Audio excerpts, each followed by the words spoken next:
I am Madison Timmons. I'm Chris Soucy.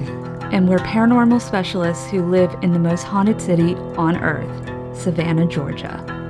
Every day is Halloween in our line of work, so join us as we spin true tales of haunts, murders, and disturbing Savannah history.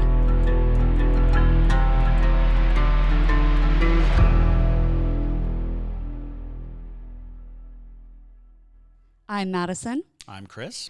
And welcome to the most haunted city on earth. Hello, and welcome back to another episode of the most haunted city on earth. My name is Madison Timmons. I'm Chris Soucy. And I'm Peach Fuzz. Not Peach Fuzz. Mm-hmm. Oh, God. Gross. Have you seen Creep? The movie? Yes. Okay, great. So I'm like, ugh. Yeah. I love Peach Fuzz. Yeah. He's like one of my favorites. I love Creep. I love the movie. It's a great movie. If you It's a good movie. Yeah. But no one should know. Just no. No. You don't like the big bad wolf? No. He'll sneak up behind No one you with an like axe. these things. There's the whole thing. If you know, you know. If you know, you know. Ain't that damn true? Duplass Brothers. Yes. Yeah, love them. It's great. Love it. But yeah, well, welcome, y'all. We are going to be talking about the Sallie House today in Atchison, Kansas. Atchison, Kansas. I always want to call it Atkinson's, which is definitely not. No. Not it. That's not it. It's definitely not not it. Atchison. Atchison. But before we get into that, some announcements. First off, the trailer for our Waverly Hills documentary of our investigation is out now. And so basically, the full-length documentary that Debris has cut up for us is going to be out on May 24th. May 17th, though, if you're a Parajunkie, it's going to be up on Patreon way before the public gets to see it. But the trailer is out, so please go check it out. Please. Share it. Yes. Go see all the things on it because it is so creepy. You get a taste of Tim, who you'll who you'll get to know pretty well. Yes. And unfortunately, Tim, that is the truth. The nuisance to our existence. He was really just a jerk. He was annoying. Yeah, he was so mean to Debria, and she will not. She talked about it today. Yeah, she's like, I hate Tim. Yeah, she's like, Waverly Part 2. Let's do it. I'm like, going back. We'll go back. And then she always puts up her fist. She does that. Show what they do. Yeah. She's like, I'm gonna get them. But yeah, Debris has worked really, really hard on this, y'all. So please, when it comes out, go support it. She has really put her foot in it. Yes, she has. Yeah. Her whole foot in it. Her whole foot. Okay, so if y'all don't know what that means, I'll let you in on the insight. Basically, when JT and I went to New Orleans multiple years ago, we had a tour guide who was giving us a voodoo tour. And, of course, as tour guides do, they ask, like, oh, where are you visiting from, yada, yada, yada. And we're like, oh, Savannah, Georgia. And he goes, Savannah, Georgia. Y'all have some really good fried chicken. You put your foot in that. And then every time he really liked something, he would say that whatever it was, put its foot in it. Yes. And so now, when somebody does something really good, they put their foot in it. Yeah. And Debria put her foot in this. It sounds surprisingly bad when it comes down to it, but it's not. It's meant to be, endearing. Great. I will tell you as the director of this film, Debria and I are the only two people who have actually seen. So far, we're on a fine cut. We're not at the final cut yet, but yes, it is fire. It's really, really cool. We capture some evidence, like, for sure, and Tim is a full-blown jerk, but I mean, I just love also the exploration of everything. Like, we use this like super wide lens, and you get like all of it. Like, it is really cool. So like, it's just for 90 minutes just exploring Waverly, like, and then just saying just like what happens, which things do happen, like the wind that blew in when the Boo Bear goes is cold, and then all of a sudden the wind just like shoots in. It's crazy. It was fun. It was really cool experience. It was very cool. Shout out to Tina. Shout out to Waverly. The whole team there. It was awesome. Yes. And then also, before we get into it, we have started doing a little segment called The Fix that we do for the Parajunkies before we film these episodes. Yep. We live stream with them, and for 15 to 30 minutes or so beforehand, we talk about whatever paranormal topic we would like to talk about. Or just what we're up to. We just hang out. What we're up to. We all just hang out. Yeah, and the Parajunkies sometimes have questions and things like that. So it's a really good time. And if you are into those sort of things, join us over on Patreon. Yeah, seriously. You won't regret it. Yes. We love it. It's fun. It's crazy. It's very fun. But yeah, let's get into the Sallie House, though. So, the Sallie House is considered one of the most haunted houses in America. Oh, crap. I got photos. Hold on. Let me cue those bad boys up. We're going to wait for JT to cue No, his no, no, photos. For those of You you keep who are going. only listening, Yeah. Yeah. JT's rubbing it in. Yes, he is. So the Sallie House. The Hallie House. The Hallie House. The Sallie House is located at 508 North 2nd Street in Atchison. It was built in the 1800s, and this mid-century home has 3 bedrooms and 2 bathrooms. So it is a lot bigger compared to the Conjuring house. Significantly larger. Everything's larger than Conjuring House. Yeah. Our studio is bigger than the Conjuring house. More square footage. Oh, the Conjuring House technically had 3 bedrooms and then a library and a main room and just 1 bathroom and then a very large basement. Strategically placed walls. Strategically placed walls. That's what it had. That's what it had, yeah. It's just a small box with strategically placed walls. But it was a 1,200 square foot residence that was originally built for Michael Finney and his family, who were prominent in Atchison, Kansas. And they would live in the home off and on again throughout the generations until 1947. The most notable member, Dr. Charles Finney, was a physician and is believed to have had his practice in the home. 4 members of the Finney family at different times throughout the years died of natural causes in the residence. So, now I will say, creepy, but not uncommon for family homes. You got to die somewhere. Yeah, you got to die somewhere. And most people do die in their own homes, luckily. But especially if this family owned this house for multiple generations, not surprising that there were 4 different deaths. But anyways, so over the years, the house has had many various tenants, but it was mostly the experiences of the Pikman family in the early 1990s that would kind of put the Sallie House on the map. They were a young couple who purchased the home and began reporting strange and sometimes violent occurrences in the house that were beyond explanation.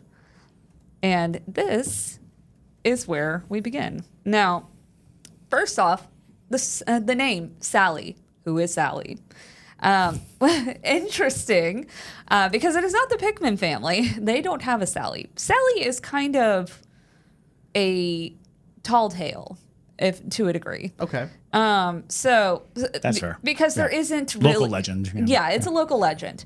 So the house is called the Sallie House, but there is no factual proof that a young girl named Sallie actually lived in the house or died there. So let's just start that. But that doesn't mean that folklore isn't fun. And so...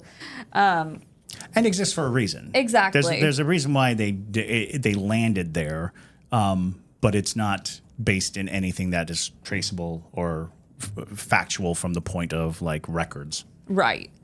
But there are multiple local legends about who Sallie might have been. So one of them was that Dr. Charles Finney, the owner of the home at the time, was operating his office out of the first floor and attempted to perform emergency surgery on a little girl, Sallie, which would result in her death. So that's kind of the overarching theme of the story, but there's 2 kind of differentiating versions. So one being that a woman rushed her ailing 6-year-old daughter to the home after the girl complained of severe abdominal pain. Abdominable. The abdominable snowman. When Dr. Charles Finney discovered that the girl's appendix was on the verge of rupturing.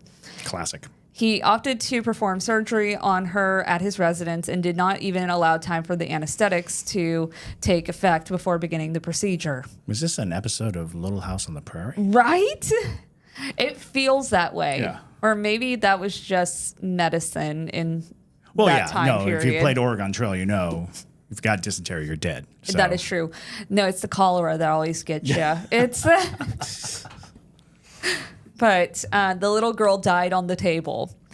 In another version of events, it is said that Sallie was born as a result of an affair Dr. Finney was having with a slave housemaid. When the little girl became ill, the mother brought Sallie to her father, who would not allow for the girl to be taken to the hospital for fear that his extramarital activities would be exposed. Instead, he performed the surgery himself, and she died due to the botched procedure. Those who believe that Sallie does haunt the house believe that she perceives male visitors as threats, reminiscent of the doctor who failed to save her, leading to more aggressive encounters with men. Interesting. Which is fascinating on multiple regards because, first off, usually malevolent entities always go for women. Pick on the women. That's very true. They always go for women. So you know what? I'm glad that the men are finally getting something because... It's not fair. It's not fair, but nonetheless. But the other weird thing is that they're claiming that this little girl is this malevolent entity that is harming grown men, which is weird. It is weird. Because if you think about it, so like a lot of people tell these stories in the mindset that ghosts were never people, but that is not the case. A lot of spirits were people at one point. So if you think about a little girl who died from a surgery, when she was alive, she would have been taught that children, for one, are to be seen and Especially not heard. in that period, yeah. Exactly. Absolutely. So, and then the other thing is that if, you know, especially if she was a child of an extramarital sort of situation, she wouldn't be aggressive towards anybody, in my opinion. Well, and the concept of aggression, I mean, yes, children can be nightmarish, certainly, but the leaps of conclusions you run to, if she was really that sick, it was likely she didn't understand what was happening, especially if she was 3. Is that one of the stories? Or, yeah. You know, if she's very young, putting together that this man botched your surgery is not, you know, it's like I hurt, and then I'm dead. You know, I don't think the narrative works out in the mind of a child of that period. You know, even if it's like the doctor didn't make me better, doesn't necessarily translate into vengeful wrath, you know? Right. Well, it's like, I'm just like trying to picture that, you know, I've been at least around a few child spirits at this point in my life, and most of them I don't think would have the capacity to understand attacking people. No, they usually sustain themselves through the use of their imagination as it was when they were alive. If they actually had a cause or a purpose, the frustration of not achieving that purpose would easily dissipate the energy. Mm-hmm. Yeah. So to me, Sallie feels like a scapegoat, but that's just me. Justice for Sallie. Justice for Sallie. But nonetheless, so just because it's not confirmed that the story of Sallie actually happened, it still doesn't mean that the Sallie House doesn't have its fair share of dark events. It was discovered in the early 2000s that there was a pentagram drawn on the basement floor of the home, as well as evidence of satanic rituals taking place on the property. Now that sounds a bit more interesting than a little child ghost being like, I'm going to kill you, like Pet Sematary. I have a photo of the pentagram I'm going to post. Oh, I'm good. going to do it now. Perfect. So there was even a luminal test performed in the home that allegedly highlighted signs of blood splatter in the closet of the master bedroom, as well as satanic sigils on the wall.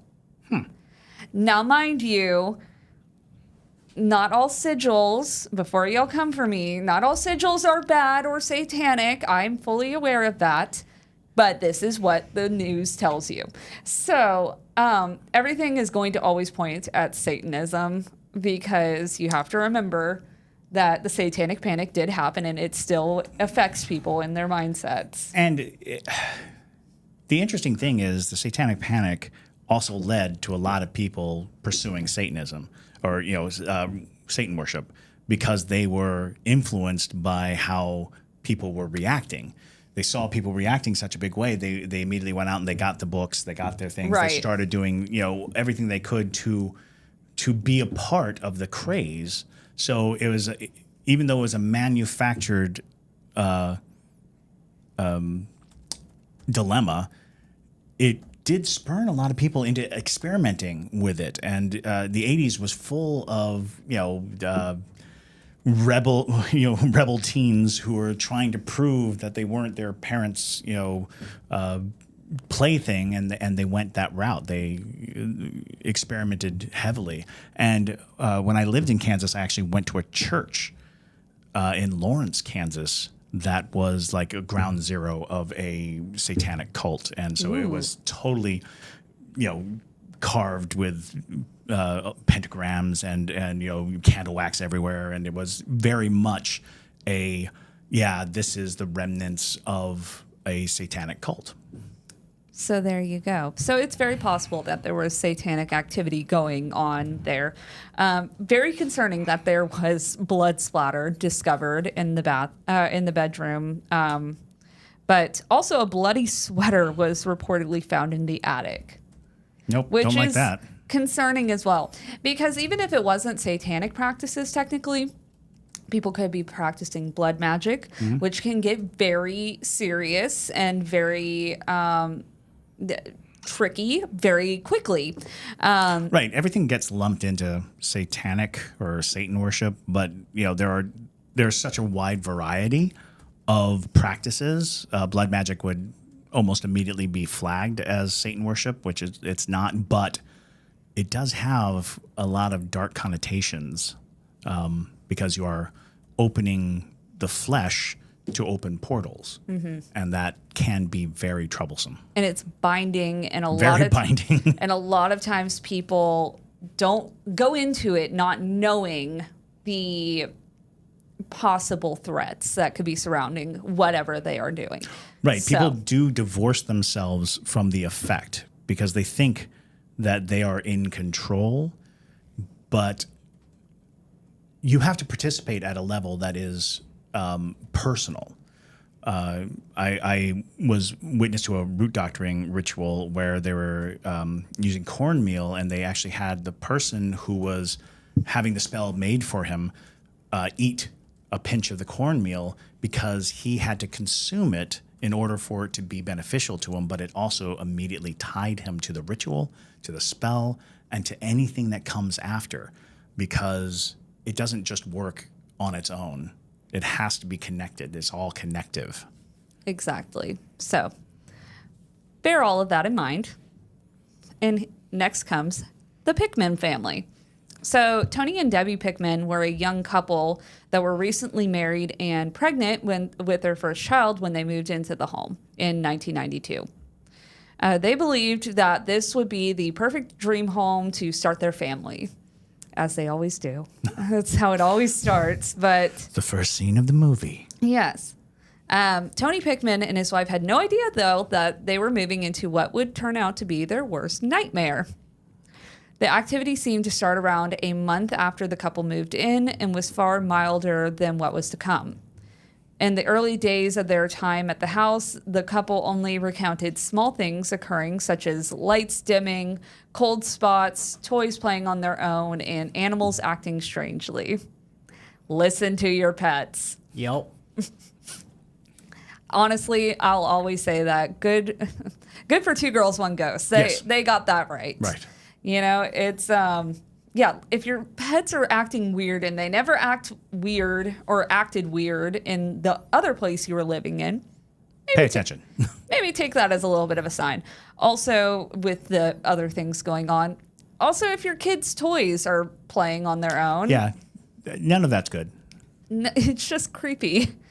But after the birth of their son, the activity seemed to pick up a bit more, even keeping the baby awake at all hours of the night. In fact, the couple discovered from a neighbor that the nursery lights remained on all throughout the night, even after the Pikmans switched them off so the baby could rest. So the ghost was like, I'm going to pester you. Or was the ghost, or whatever entity this is, purposely using the baby because they knew the parents would be up all night and getting less rest, and they'd be easier to manipulate Absolutely. if it's keeping a Also, baby up. The baby's consciousness being not fully formed gives the spirit more flexibility in action. So keeping the baby awake or having the baby agitated definitely gives a spirit more material to work with, more energy to work with, certainly, because small children are still tethered to the other world. And some people say that tether doesn't really even dissolve for 3 to 4 years. And that's why you get lots of stories of young children remembering past lives or talking to angels or things like that. It's because they came through the portal to this world. Where were they before?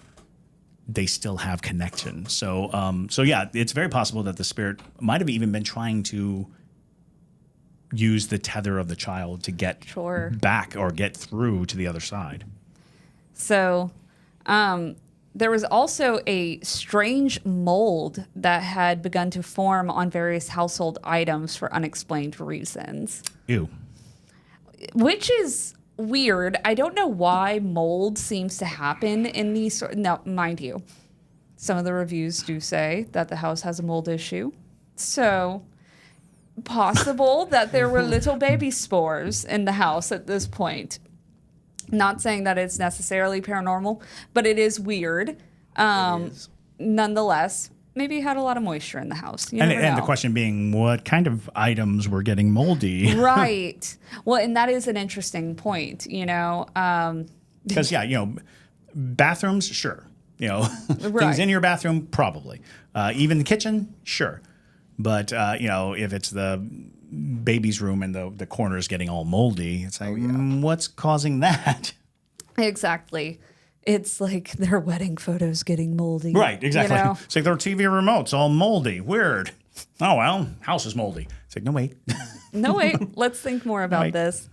And there are certain entities out there that are associated with mold and decay. Mold is, a decaying demarker, yeah. But another instance, the couple returned home to find that all the stuffed animals Debbie had organized in the nursery were on the floor forming a circle. Oh. Yeah.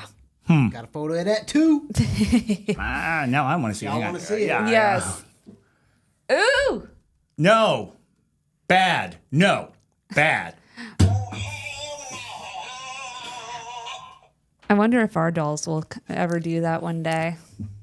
No. Bad. No. Jingles? Jingles is like, He's the ringleader of all of it. He's got a whole squad now. He is the ringleader. Mr. Nope over here seems like he's down for what? Why is this so low? What's so low? What happened? Why is this dagger so low? I have no clue. The coconut mask is. yeah. You never know. Huh. But anyways. Anyway. Jingles. Jingles? But- They're going to be sitting on this table in a circle. Exact. Well, this is actually the perfect table for it. Yeah, it is. So they could be sitting around the oh hell no button. Worship the oh hell no button. Mr. Nope. Mr. Nope. Yeah. But at one point, after a particularly scary evening, the couple decided to spend the night at a family member's house. But just as they were leaving, Tony Pikman began feeling a burning pain on his back, and it was later discovered that he had sustained 3 mysterious scratches down his back. The 3 scratches. A classic indication. Yes, of demonic presence. Yeah, which is important to note. If you ever see somebody get scratched, look how many scratches there are, because if it's 5 scratches, that's usually the sign of a Disgruntled human. yeah, disgruntled human, because they have 5 fingers. But 3 scratches, Oftentimes a demon. yeah.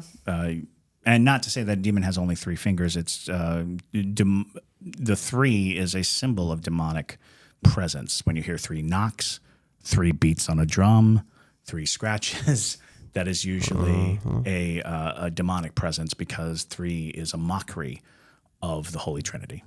And it's interesting, too, that he felt a burning sensation over a scratching sensation.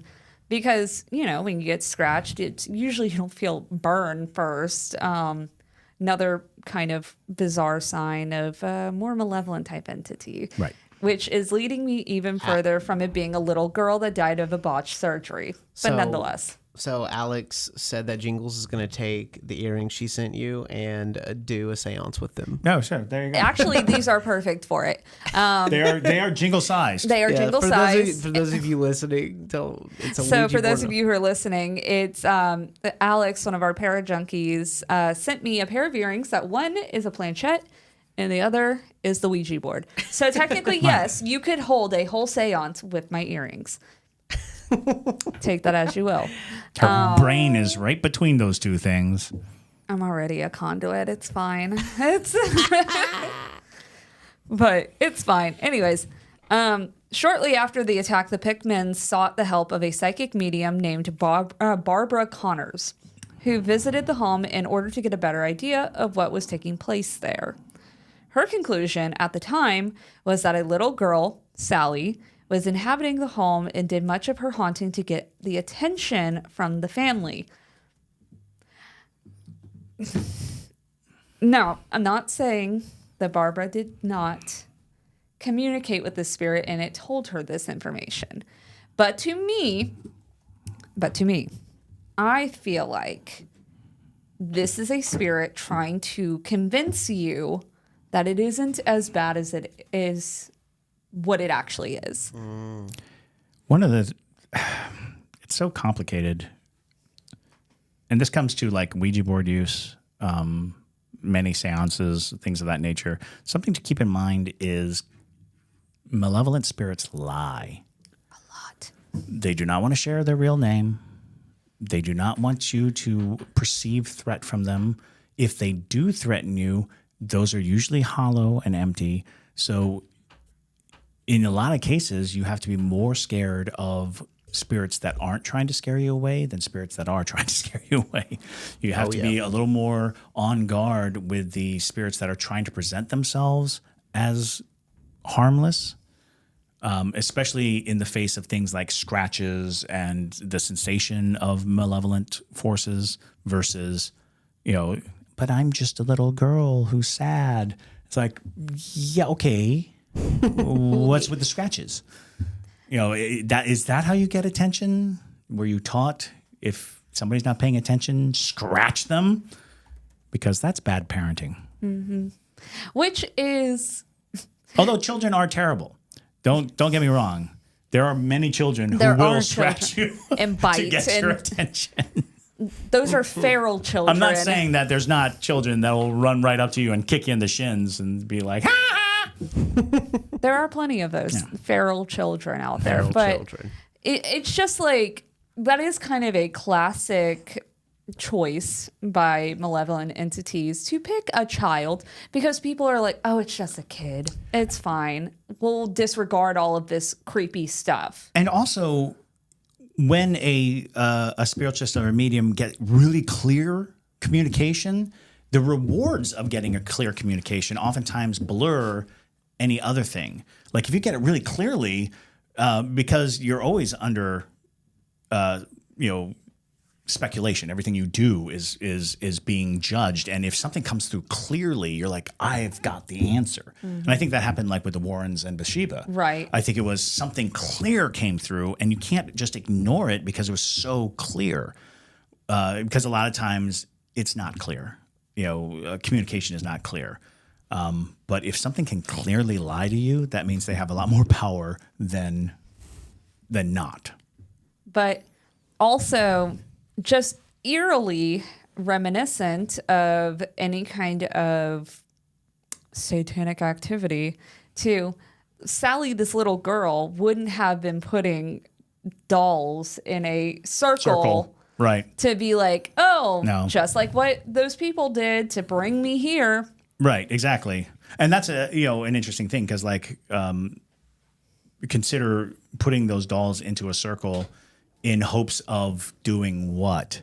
Right. Bringing more through, trying to get out. I don't think it's trying to get out. I think it's trying to build an army. It's trying to open the portal so that there could be more malevolent forces. Exactly. So upon Connor's advice, the couple tried their best to embrace Sallie as a sort of ghostly daughter. No. I mean, oh.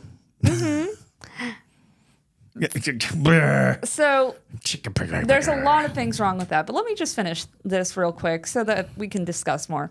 Because as time passed, the activity and the attacks on Tony continued.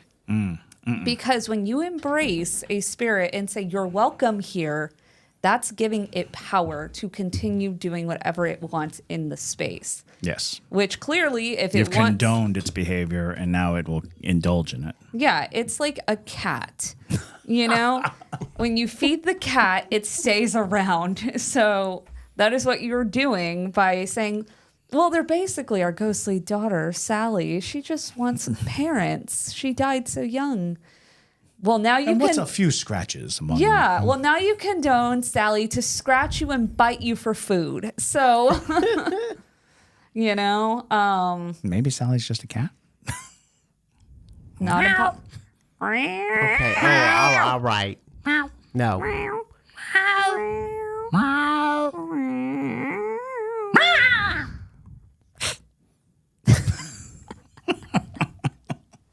It's just for JT. That was, This moment was brought to you by All of our new Tormenting listeners JT. have no idea what just This happened. is true, but so JT does not particularly enjoy when people make cat noises. So if you want, get on our TikTok and make some cat noises. Make some cat noises and tag us in it.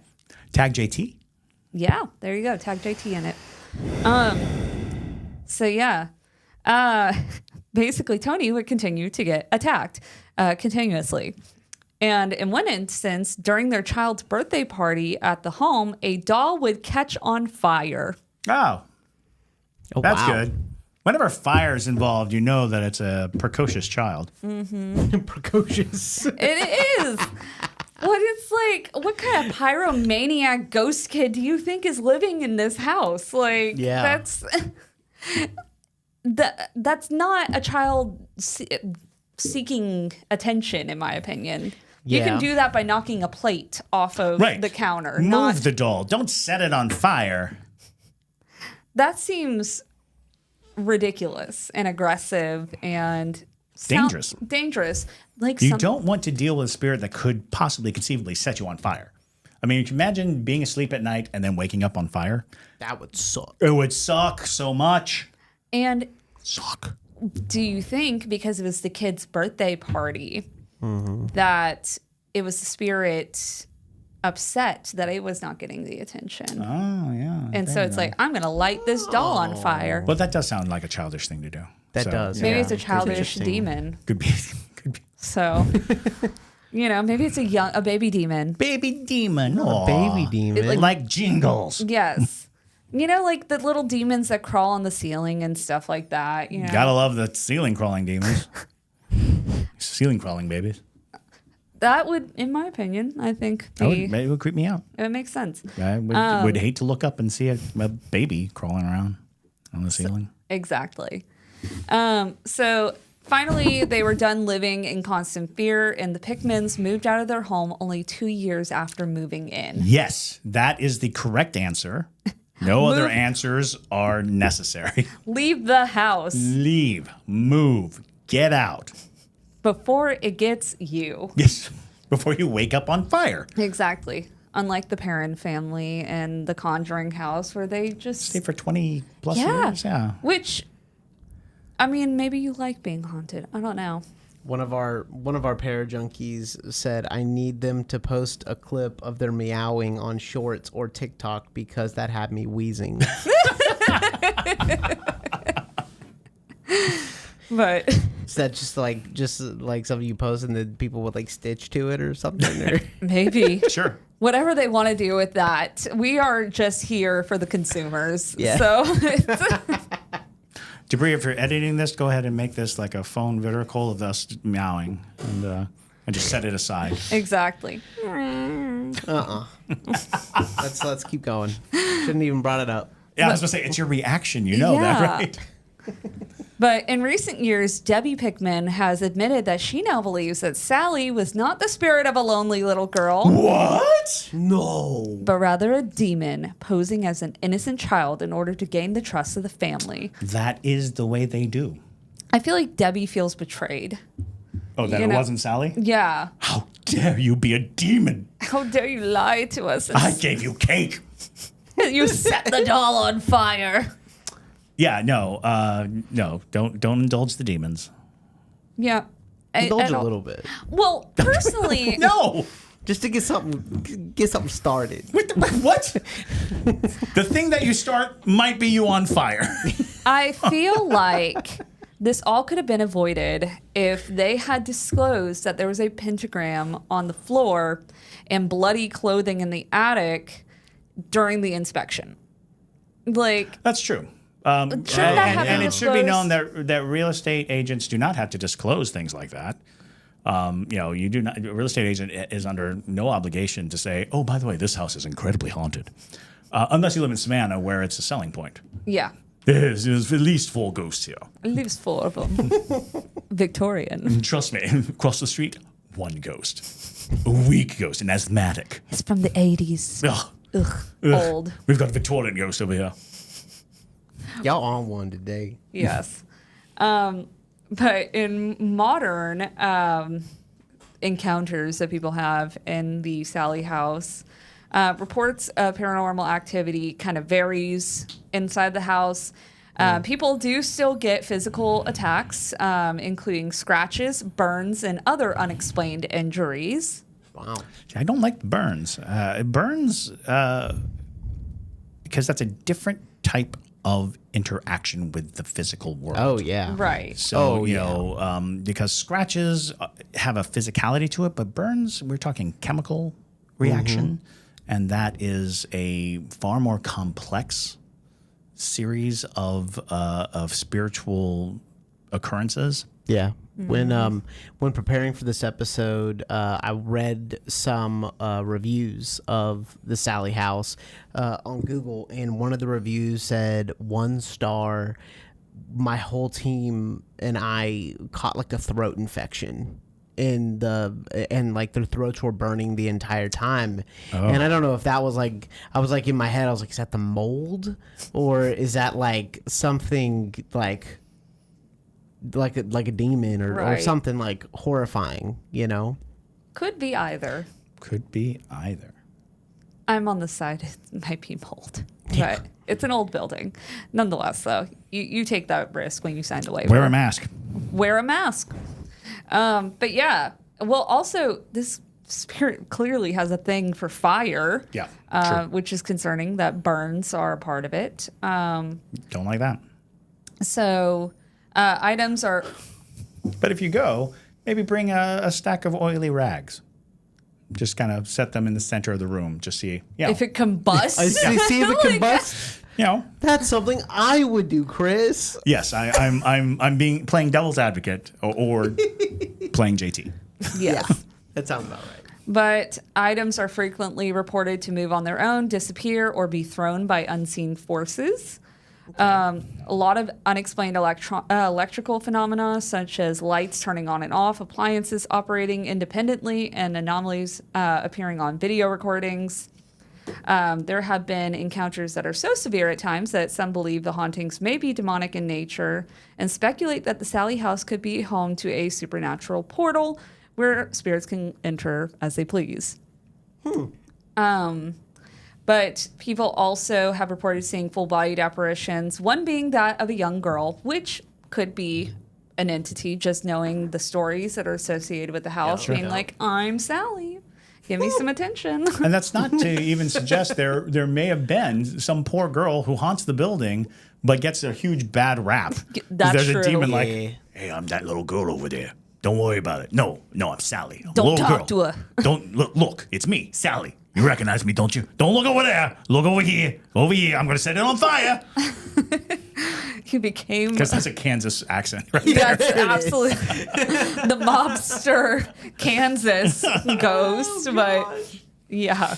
Yeah, what do you want? I'm Sallie. Well, how many times do I have to tell you? I'm Sallie. I'm a little girl. Take care of me. Love me. Pay attention to me. Or I'll scratch you or set you on fire. And there you have it. There you have it. So, mysteriously burning candles sometimes occur inside the house. Okay. Wait, just candles that are lit? Or the smell of candles? Or? Like candles that are in the room just light on fire. So they're like even the spirits are like, oh, the mold is so much. We I don't know. Light this candle. No, this ghost is into fire. Spontaneous fire is never a good paranormal encounter. Yeah. You're not dealing with something normal when fire is involved. Also, there are traces of burnt fingerprints on them. Oh, weird. Hey, what? I'm Sallie. Oh, Don't mess with Sallie. me. I like candles. I like moonlit walks. I'm Sallie. I have sooty fingers. My fingers are a little sooty. I gotta admit it. I'm sorry. How do you think I light it? I rub my fingers together. But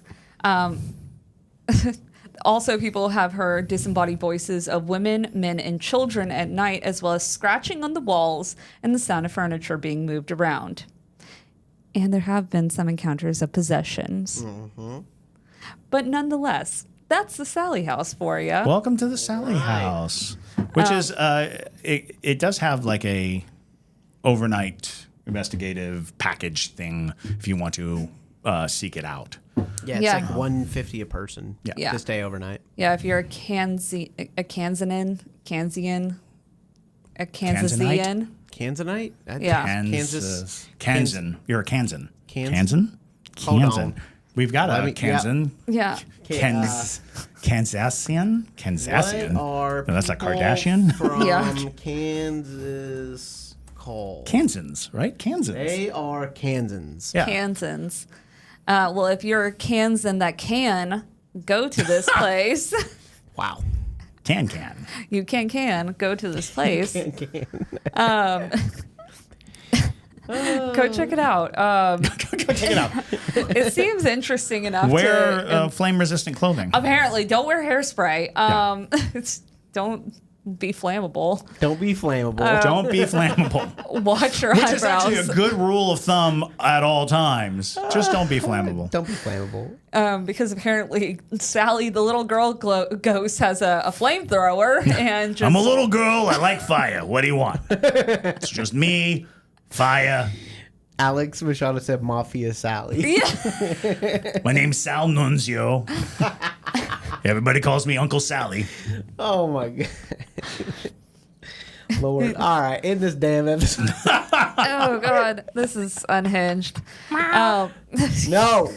So if you want to go check that out, let us know. Or if you've been to the Sallie House and you had some compelling evidence, send it over to us. Let us know if you got burned by Sallie. But we'd love to see the burns. But I want to see what it looks like. Is it in a cross, like an upside down cross, or is It it? almost feels like send me your foot pics. No, we want to feel the burn. But Oh God. All right. But yeah, so with that though, y'all, my name's Madison Timmons. I'm Sal Nunzio. Stay spooky, y'all.